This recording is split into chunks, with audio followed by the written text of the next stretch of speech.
Alright everyone, so there you go. There is the trailer for the 5th Planet Zoo DLC, which is going to be the Southeast Asia Animal Pack there. So pretty exciting news to see that we're getting a big animal pack coming to Planet Zoo. I know a lot of people have been requesting some more animals, so there you go. It seems like Frontier has listened and we're getting a big animal pack there with 7 habitat animals and 1 exhibit animal. So the 7 habitat animals that we're getting, or the animals overall that we're getting, looks like it's going to be the sun bear, the clouded leopard, the proboscis monkey, the Malayan tapir, Babirusa, Binturong, Dhole. I think, is it just Dhole or Dhole? Oh, there's a D in front of it. Maybe it's silent. And the giant Malaysian leaf insect. So yeah, there are the 7 habitat animals and 1 exhibit animal coming with the Southeast Asia Animal Pack. So first things first, right out of the way, because I know people are going to ask. That was my first question was, is this just an animal pack or are there scenery items coming? And the answer is, it is just an animal pack. So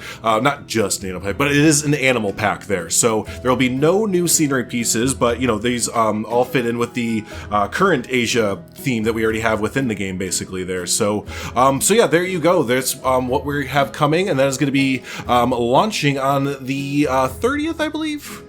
Yes, it's the 30th. Okay, just had to double check my notes there to make sure. But yes, on March 30th is when we will be getting it there. So yeah, so I thought we would do, since there's not really a theme to really talk about, because we already have the East Asia, you know, or kind of the East Asia theme coming. I thought what we'd do real quick is look over a quick description of each animal coming, just in case there's those of you that don't really know much about these animals that are coming, kind of like me, who's kind of a newbie when it comes to animals and just like, you know, what kind of environment or what kind of things they kind of need for their habitats and stuff. So, you know, kind of getting a general idea of these animals might be a kind of a help guide there for future habitats and stuff like that. So we're going to go in order of the few animals that we saw in the trailer there. We're going to go in the order that we saw them in. So first up is going to be the proboscis monkey, then the sun bear, clouded leopard, Malayan tapir, the Babirusa. Those were the ones that were in the video, the trailer there. And then the Binturong,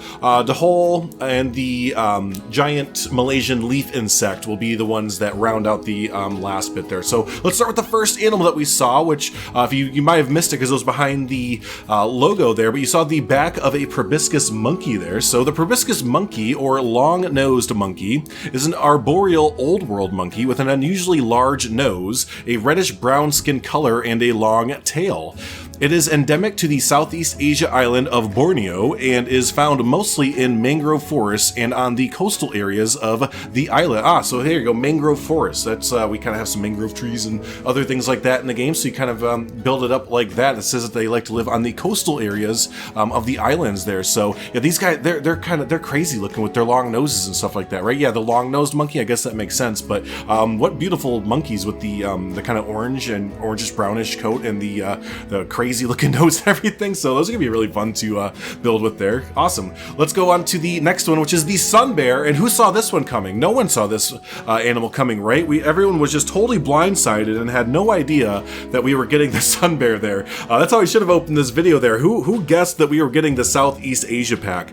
During my live streams there these last few days, we've been kind of talking about what everyone was thinking that the pack was going to be, and everyone was pretty much saying, yeah, it's going to be a Southeast Asia pack. We're almost guaranteeing it, and they've been guaranteeing it since the sun bear leak back in the aquatic pack days, about 3.5 or so months ago, when the sun bear was leaked there on accident. And yeah, ever since then, everyone's been saying Southeast Asia pack, Southeast Asia pack. And hey, guess what? Y'all should put money on it because you were right. So, but the sun bear here, let's talk about the sun bear finally, as it was finally revealed. It looked really, really great there. The sun bear is a species in the family Ursidae. Oh my gosh. Okay, so any zookeepers or anyone that want to correct me if I mispronounce these, please let me know what I'm misdoing here.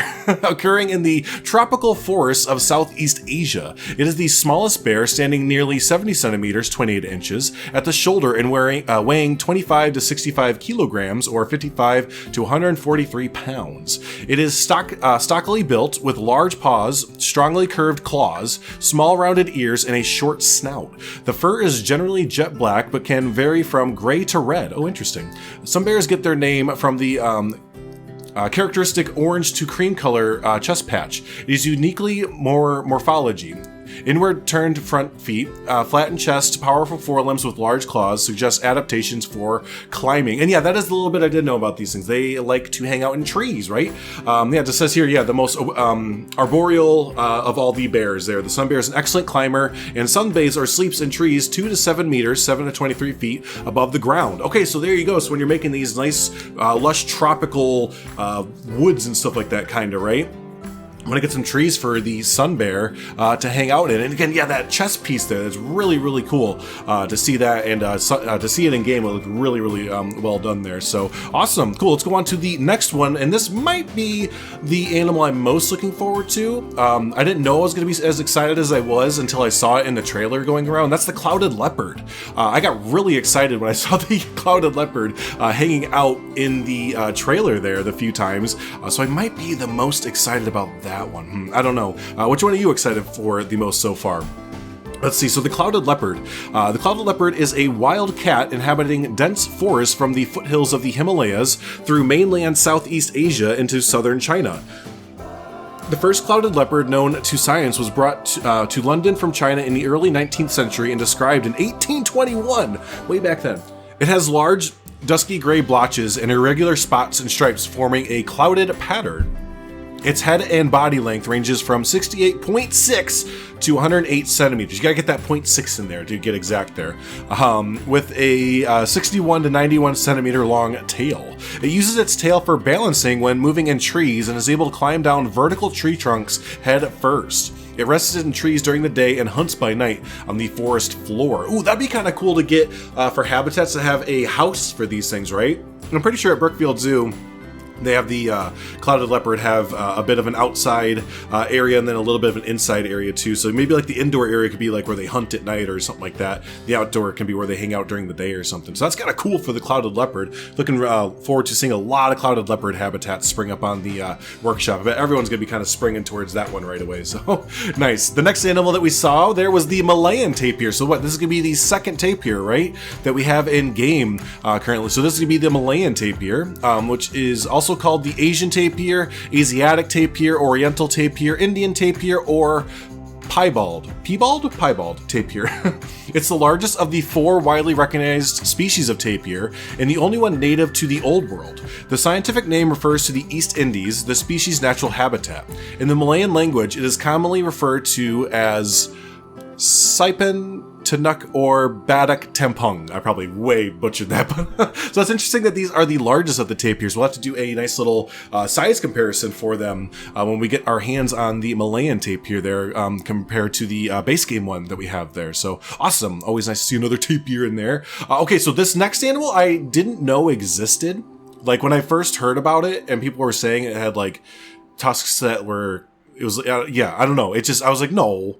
That's not real. And then, yeah, it is. It's the Babirusa. The Babirusa. So this thing is crazy looking. But the Babirusa, also called deer pigs, are a genus Babirusa. Okay, so it's like the same name, but scientific. In the swine family found in Wallacea, or specifically the Indonesian islands of Sulawesi, Tajin, Sula, and Burro. Oh my gosh. All members of this genus were considered part of a single species until 2002, the Babirusa, but following that was split into several species. The scientific name is restricted to Burro babirusa from the Burro and Sula, whereas the best known species, the North Sulawesi babirusa, is named B. celebinensis. Oh my gosh, so many names. The remarkable prehistoric appearance of these mammals is largely due to the prominent upwards incurving canine tusks of the males, which actually pierce the flesh in the snout. Ooh. All species of Babirusa are listed as threatened by the International Union of Conservation of Nature, shown on their red list since at least 2010 and currently in 2017. So maybe, who knows, maybe it's improved a little bit since 2017. Hope so, because these are such unique animals there. So it'll be really interesting to see what kind of habitats y'all kind of come up with there for the Babirusa there. So that was all the animals that we were able to see in the trailer there. So let's go ahead and move on to the next ones. And this animal here actually might be in contention for my favorite one, which is the Binturong. I want to see what it looks like in game, but just looking at the images of it and the few videos I saw, it's like the biggest grandpa animal that I've ever seen. And people have told me, who was Simply Savannah, she told me that this thing smells like popcorn. I'm sure every single video is gonna mention that, but apparently this animal smells like popcorn whenever you're around it. So I just kind of like want to put one in my car. So if I like, you know, work out, I don't know, if you just like, if it starts to smell or something like that during the summer, at least I'll have like a Binturong in there to make it smell like popcorn all the time. So, but anyways, the Binturong, also known as the bear cat, is a vivarid native to South and Southeast Asia. It is uncommon in much of its range and has been assessed as vulnerable on the IUCN Red List because of declining population trend that is estimated at more than 30% since the mid-80s, 1980s that is. The Binturong was described by Thomas Stamford Raffles in 1822. The genus Arcticus is a monotypic taxon. Its morphology is similar as of the genera Paradoxurus and Paguma. The name, the one I couldn't pronounce before, means bear weasel. So there you go. Yeah, again, they just look like grandpas. Like, they just look like they might be slow and just like want to hang out and just be like, what's up? I'm a Binturong. Let's be friends. I smell like popcorn. And I want to hang out with the Binturong. So there you go. So there's the Binturong. Can't wait to see what that looks like. Okay, and then the last habitat animal here is the, now is it Dhole? Like, do you kind of mildly pronounce the D, or is it just straight hole? Or is it Dhole? Anyways, this animal is a canid native to Central, Southeast, and Southeast Asia. Other English names for the species include Asian wild dog, the Asiatic wild dog, the Indian wild dog, and the whistling dog, and the red dog. Oh, whistling dog, I've heard of whistling dog. And the mountain wolf, gotcha. It is genetically close to species with the genus Canis, but distinct in several anatomical aspects. Its skull is convex rather than concave in profile. It lacks a third lower molar, and the upper molars sport only a single cusp as opposed to between 2 and 4. During the Pleistocene, the Dhole ranged throughout Asia, Europe, and North America, but became restricted to its historical range 12,000 to 18,000 years ago. There you go. The Dhole is a highly social animal living in large clans without rigid dominance hierarchies and containing multiple breeding females. There you go. Such clans usually consist of about 12 individuals, but groups of over 40 are known. It is a diurnal pack hunter, which preferably targets medium and large-sized ungulates in tropical forests. The Dhole competes with tiger and leopard, targeting somewhat different prey species, but still with substantial dietary overlap. Okay, so there you go. They look a bit like the animals that we just got from the Australia pack and everything there a little bit. So going with that kind of canine vibe there. So very, very cool there. Be a nice animal to put in. And then the last one we have here is the exhibit animal, which is, it's a leaf. It's literally a leaf. Not like the content creator leaf, but it's a bug that looks like a leaf. So, all right. It's gonna be one of those things, I feel like, where you're gonna have the exhibit and you're gonna just like, there's gonna be so many like leaves on it and everything. You're just like, wait, where's the actual, I can't see it, which I guess is kind of the point of the whole thing. But as an exhibit animal, it's kind of like, why do we have a bug that looks like the entire exhibit that it's in? It's like, dang, that's gonna be hard to see. But anyways, let's look at a little bit of this. And it's gonna be really cool to see these exhibit animals actually put into like houses and insect houses and stuff like that, if you can ever see them there. So it's a species of leaf insect described from Malaysia by Houselithner in 1984 and placed in the genus Phyllium and families Phyllidae.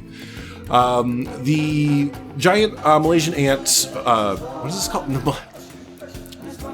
The giant Malaysian leaf insect, I almost said ant insect. Giant Malaysian leaf insect are the largest species belonging to the genus Phyllium, reaching 105 millimeters in size. They are found most abundantly in the West Malaysian tropics. The females typically have a large elytra that lie edge to edge on the abdomen and tend to lack hind wings, making them usually flightless. Excuse me.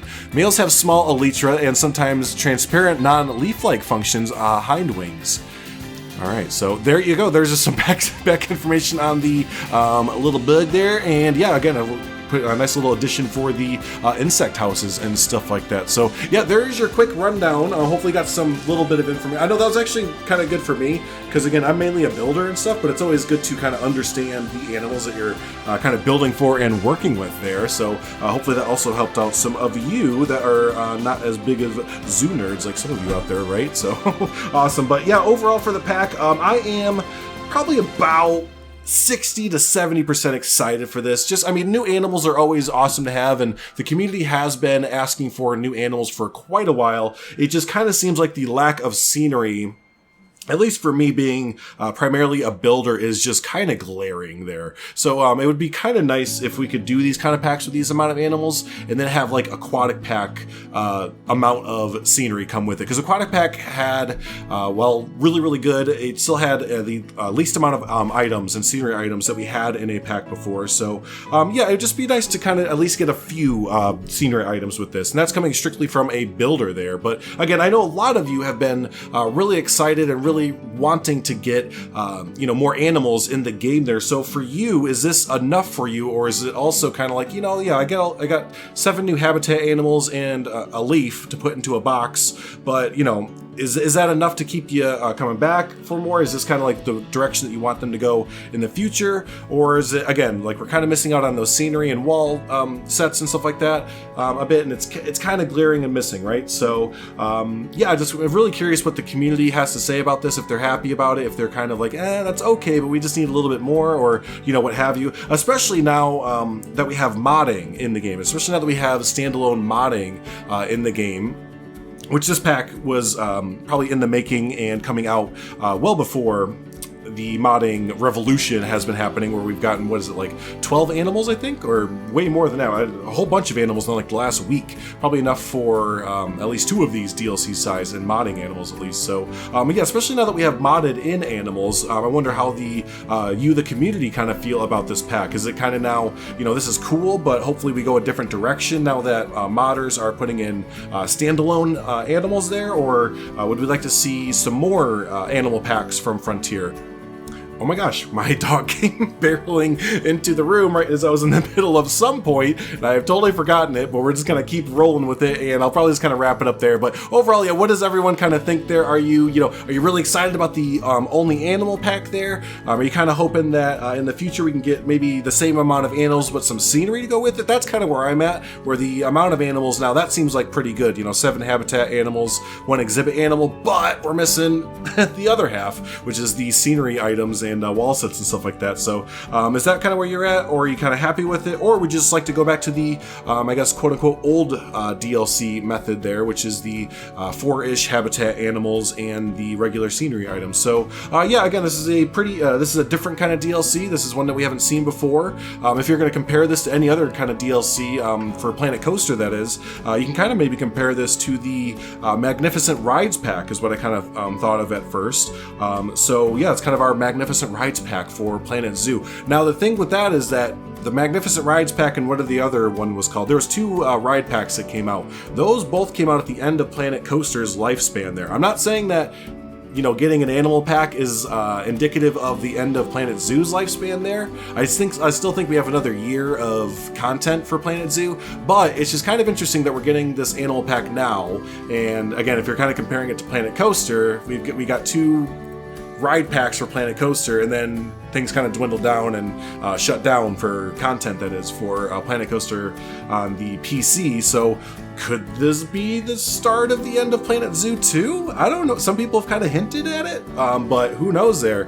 So maybe they're taking a little bit of a different a path there with Planet Zoo. We'll have to see. There's a whole bunch of questions and a whole bunch of fun stuff there. So hey, thanks so much everyone for hanging out. I do appreciate it. Hopefully you are all excited for the Planet Zoo Southeast Asia animal pack there. Yeah, let me comment down below. Let me know what animals you're most excited for. What do you think about the pack overall? What do you think about the direction of the DLCs and everything? And yeah, if this is your first time hanging out, don't forget to hit the subscribe button there. We're gonna have a bunch of fun Southeast Asia DLC stuff coming out in the next few weeks and stuff like that. And yeah, thanks so much everyone for hanging out. Always do appreciate it, and we will see you in the next video there. Thanks.